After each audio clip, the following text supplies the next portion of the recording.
जैसा कर्म करोगे वैसा ही फल प्राप्त होगा।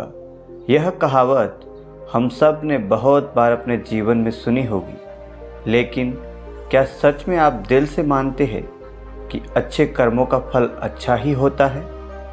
अंदर से कोई स्पष्ट उत्तर नहीं आ रहा होगा, क्योंकि हम अपने आसपास ऐसे बहुत से लोगों को देखते हैं जो जीवन भर अच्छे कर्म करते रहते हैं, लेकिन इसके बावजूद उन्हें अच्छे फल प्राप्त नहीं हो पाते। एक नौजवान लड़का कड़ी मेहनत करता है किसी परीक्षा में पास होने के लिए, लेकिन उस परीक्षा के परिणाम में उसे निराशा ही हाथ लगती है। तो इससे तो यही सिद्ध होता है कि जिन महापुरुषों ने ऐसा कहा है कि अच्छे कर्मों का फल अच्छा ही होता है, या तो वह महापुरुष गलत है या फिर हम कर्मों का लेखा जोखा समझ ही नहीं पाते। पर चिंता मत करिए, क्योंकि आज की कहानी सुनने के बाद कर्मों के बारे में आपकी सोच, आपकी दृष्टि बिल्कुल स्पष्ट हो जाएगी। पुराने समय की बात है। किसी गांव में श्यामू और राधेश्याम नाम के दो भाई रहा करते थे। पूरा गांव जानता था कि वह कहने को भाई थे, लेकिन भाई जैसा प्रेम उन दोनों में नहीं था। श्यामू बड़ा था और राधेश्याम से वह बहुत तेज और चालाक था। उसने राधेश्याम के हिस्से में आने वाली खेतीबाड़ी की जमीन भी खुद हड़प ली थी। इसलिए राधेश्याम के परिवार को बड़े ही कष्ट के दिन देखने पड़ रहे थे। राधेश्याम की पत्नी अक्सर बीमार रहती थी और राधेश्याम के पास इतने पैसे भी नहीं थे कि वह अपनी पत्नी का इलाज करा पाता। लेकिन अपने भाई से विपरीत राधेश्याम बड़े ही शीतल स्वभाव का इंसान था।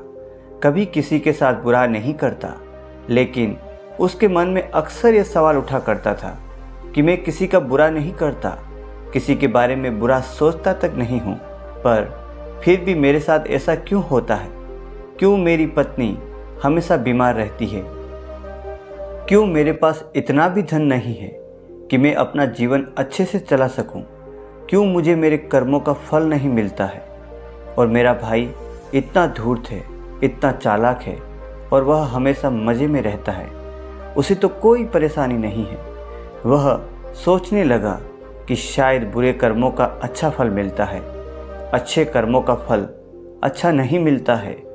और धीरे धीरे यह संदेह उसके मन में घर करने लग गया। उसी गांव से कुछ दूर एक सन्यासी अपनी कुटिया बनाकर रहा करता था। जब भी वह सन्यासी गांव में भिक्षा मांगने के लिए आता तो सबसे एक ही बात कहता कि जो तूने किया वह तेरे हिस्से, और जो मैंने किया वह मेरे हिस्से। राधेश्याम इस बात का अर्थ कभी समझ नहीं पाया। एक दिन जब वह गहरी चिंता में डूबा हुआ था तो उसके कानों में यही शब्द पड़े कि जो तूने किया वो तेरे हिस्से, और जो मैंने किया वह मेरे हिस्से। जैसे ही यह शब्द राधेश्याम के कानों में पड़े, वह गुस्से से तिलमिला उठा। उसने गुस्से में उस सन्यासी से कहा कि हे महात्मा, आप हमेशा की ही तरह एक ही बात की रट लगाए रहते हैं जिसका कोई मतलब नहीं है। अगर आपकी बात सत्य होती तो मैं जीवन में अच्छे कर्म करता आया हूँ, तो मेरे हिस्से में अच्छे ही कर्म होने चाहिए थे, अच्छा ही फल होना चाहिए था, लेकिन मुझे कुछ भी अच्छा फल प्राप्त नहीं हुआ। मेरी पत्नी हमेशा बीमार रहती है, खाने तक के पैसे नहीं होते हमारे पास। सन्यासी ने बड़े ही शांत स्वर में कहा, यह सब देख के ऐसा प्रतीत होता है कि परिस्थितियों से तुम हार मान चुके हो। कठिन परिस्थितियों ने तुम्हारी सोच पर गहरा असर डाला है। बुरे समय ने तुम्हारी सोच भी बदल कर रख दी है। तुम एक काम करना, आज संध्या समय कुछ फल लेकर मेरे आश्रम में आना, फिर मैं तुम्हारे सारे सवालों के जवाब दूंगा। और यह कहकर वह सन्यासी अपना भिक्षा पात्र लेकर अगले घर की तरफ निकल जाता है। संध्या समय राधेश्याम ने कुछ फल खरीदे और गांव से दूर उस सन्यासी की कुटिया की तरफ निकल पड़ा। जैसे जैसे वह रास्ते पर आगे बढ़ रहा था, उसे अथाह शांति का अनुभव हो रहा था। क्योंकि रास्ता गांव से दूर था, इसलिए कोई हलचल नहीं हो रही थी। बस रास्ते में जगह जगह कुछ लंगूर और बंदर दिखाई दे रहे थे। राधेश्याम के मन में आया कि वह कुछ फल इन बंदरों को बांट दे। लेकिन फिर उसने सोचा कि अगर मैं फल लेकर सन्यासी के पास नहीं गया तो मेरे सवालों के जवाब मुझे नहीं मिल पाएंगे। इसलिए बंदरों से वह फल बचाता हुआ उस सन्यासी की कुटिया तक पहुंच जाता है। जैसे ही राधेश्याम उस कुटिया में पहुंचता है वैसे ही सन्यासी बोल पड़ा, अगर मन में था तो यह फल खिला क्यों नहीं दिए बंदरों को। यह सुनकर राधेश्याम आश्चर्यचकित रह गया। सन्यासी को कैसे पता चला कि उसके मन में बंदरों को फल खिलाने की इच्छा हुई थी। राधेश्याम ने सन्यासी से पूछा, आपको कैसे पता चला कि मैं बंदरों को फल खिलाना चाहता था। सन्यासी ने बड़े ही शांत स्वर में कहा कि यह जरूरी नहीं है कि मुझे कैसे पता चला, हम तो सन्यासी हैं, सबके मन की बात पढ़ लेते हैं। जरूरी यह बात समझना है कि जिस तरह एक बछड़ा हजारों गायों के बीच अपनी माँ को ढूंढ लेता है, उसी प्रकार कर्म अपने कर्ता को ढूंढ ही लेता है। यह कर्म मेरे हाथों में ही होना लिखा था। और यह कहकर सन्यासी ने उसके हाथ से फल लिए और बंदरों को खिलाना शुरू कर दिया। राधेश्याम इस बात का मतलब समझ नहीं पाया, इसलिए उसने उस सन्यासी से सवाल किया कि महात्मा, मैं आपकी बात का आज से समझ नहीं पाया, कृपया करके मुझ अज्ञानी को इसका मतलब समझाने की अनुकंपा करें। सन्यासी ने बड़े शांत स्वर में कहना शुरू किया कि हे भंते, मनुष्य को हमेशा यही लगता है कि वही करने वाला है, वही करता है और वही कर्म करेगा। लेकिन समझने की बात यह होती है कि कर्म आपका खुद चुनाव करता है, आप कर्म का चुनाव नहीं करते। अगर आप किसी काम को करने के योग्य है तो हजारों लोगों के बीच में कर्म आपको अपने आप ढूंढ कर निकाल लेगा। इसलिए योग्य बनने पर ध्यान दो, कर्म करने पर ध्यान मत दो। अगर तुम सिर्फ कर्म करने पर ध्यान दोगे तो कभी योग्य नहीं बन पाओगे।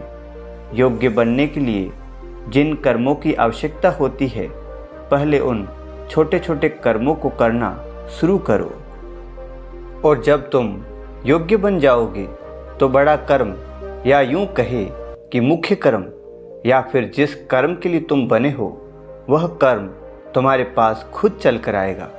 उदाहरण के लिए तुम इन बंदरों को देखो, इन्होंने छोटे छोटे कर्म करके पेड़ों पर चढ़ना सीखा, गुलाटियाँ मारना सीखा, और इसी प्रकार छोटे छोटे कर्म करते हुए यह मुझ तक पहुँच गए।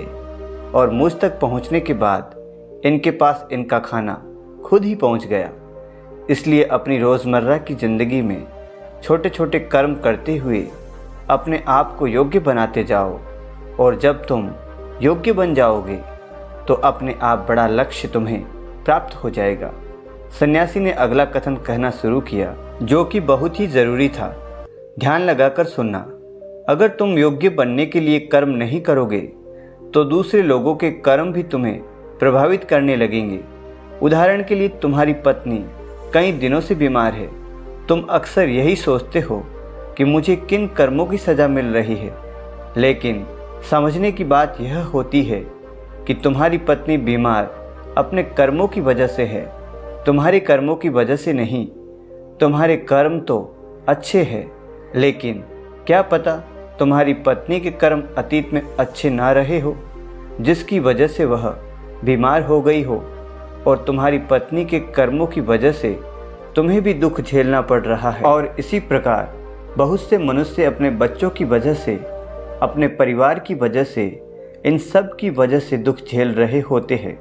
लेकिन ज़रा सोचो, अगर तुम योग्य होते तो तुम अपनी पत्नी का इलाज करवा पाते, उसकी बीमारी दूर करवा पाते, और क्या पता अगर तुम योग्य होते तो तुम्हारी किसी दूसरी स्त्री के साथ विवाह हुआ होता जो स्वस्थ होती। लेकिन तुम योग्य नहीं थे, इसलिए तुम अपनी पत्नी की वजह से दुख झेल रहे हो। अगर तुम योग्य बन जाओगे तो दूसरे लोगों के कर्म तुम्हें प्रभावित नहीं कर पाएंगे। सन्यासी ने राधेश्याम को चेतावनी देते हुए कहा कि याद रखना, राधेश्याम, आपको वह नहीं मिलता जो आप चाहते हो, बल्कि वह मिलता है जिसके आप योग्य होते हो। इसलिए अपनी योग्यता को बढ़ाने पर काम करो, इसके लिए कर्म करो, कर्म का फल पाने के लिए कभी कर्म मत करो।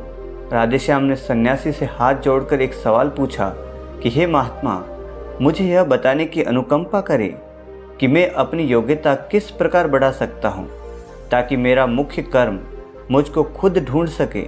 सन्यासी ने बड़े ही शांत स्वर में कहना शुरू किया कि भंते, इसके लिए बड़े ही सरल सरल उपाय होते हैं। सबसे पहला उपाय है कर्म करके उसे भूलते जाओ।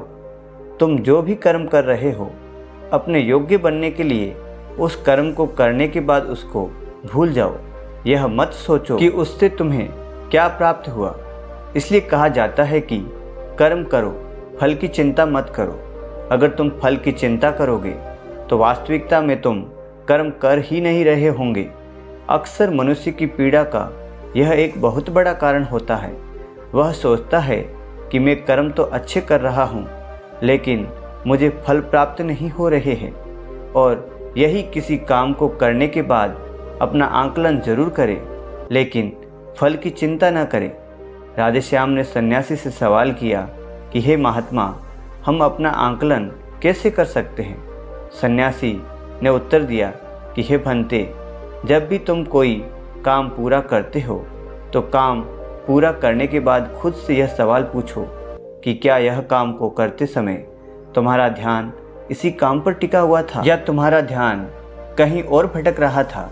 इस तरह तुम खुद का आंकलन कर पाओगे कि तुम कितने ध्यान के साथ उस कर्म को कर रहे थे, और जितने ध्यान से तुम किसी कर्म को करोगे उतनी ही तुम्हारी योग्यता बढ़ती जाएगी। और अगर तुम यूं ही बस पूरा करने के लिए किसी कर्म को करते रहोगे तो उस काम से तुम कभी भी योग्य नहीं बन पाओगे। वह कर्म तो पूरा हो जाएगा, लेकिन उसका फल तुम्हें नहीं प्राप्त होगा। इसलिए अपना आंकलन इस प्रकार करो कि तुम्हारा ध्यान वहाँ पर टिका हुआ था या नहीं, तुम्हारे विचार तुम्हें कहीं भटका तो ले नहीं गए थे, और कोशिश करो कि तुम्हारे विचार अगली बार जब तुम कोई कर्म करो तो इस कर्म पर ही टिके रहे, इधर उधर की बातों पर कभी न भटके। राधेश्याम ने इस पर एक सवाल पूछा कि महात्मा, जब भी हम कोई कर्म करते हैं तो हमारा मन विचारों से ग्रसित हो जाता है।